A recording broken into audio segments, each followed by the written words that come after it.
You are listening to the audio production of A Short Guide to Spiritual Disciplines: How to Become a Healthy Christian by Mason King, published by B&H Publishing Group.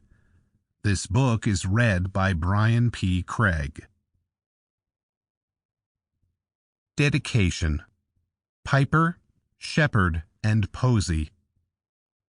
In life there will be plenty of distractions from God's good design. Root your loves in Christ, God's best given for you.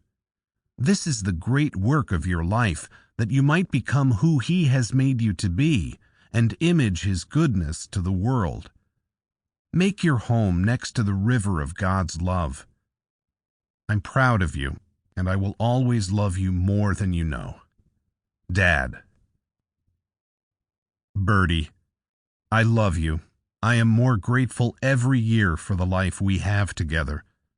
I have learned to love being loved by you. M.K. Epigraph. How much are you willing to invest in yourself? People think they can look like giant oaks without putting down deep roots. When they realize how much effort it takes to put down deep roots, they settle for being bramble bushes. To be who you really are takes work, but it is good and rewarding work. To be a human, Augustine argues, is to be the consistent, enduring subject of one's deliberations and actions. Anyone can rebel, and anyone can acquiesce, but it takes real effort to be a person. People often complain that they are not who they should be, but they take no action to change. Klein R. Snodgrass, Who God Says You Are. Foreword by Jen Wilkin, author and Bible teacher. I have enjoyed the privilege of ministry partnership with my friend Mason King for the better part of 10 years. I want to tell you a little of what friendship with Mason looks like. It looks like the spontaneous gift of an antique set of books by one of your favorite authors. It looks like your favorite dessert appearing at the end of a dinner in his home. It looks like an action figure of one of your heroes left as a surprise on your desk. It's a line of George Herbert poetry he knows will make you cry, or a paragraph from a commentary he knows will harmonize with what you're studying.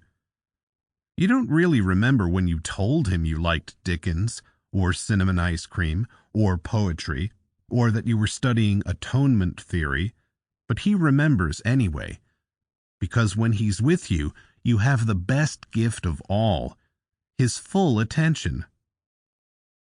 I think being with Mason probably feels a lot like being with Jesus. Full focus, full investment. The feeling of being seen and known and valued. In an age of distractions and diversions, Mason King has chosen and followed quiet habits that anchor him in service to God and others. He has chosen patterns that free him to consider others more highly than himself. He has chosen the way of Jesus. As I read the words of this book, I relived conversations we have shared about simplicity and self-awareness, about Sabbath and long horizons of faithfulness, about the place of our feelings in relation to our faith, and about the shared burdens and joys of Christian community. I remembered sermons I have heard him preach that cut me to the heart with their gentle calls to holiness. And I remembered not merely his words, but the ways I have witnessed firsthand the fruit of these meditations in the life of a man who lives what he believes. Fruit evident in his family, in his friendships, and in his church. If you were friends with my friend, I can promise you he would anticipate what would bring you joy, just as he has done for me and so many others.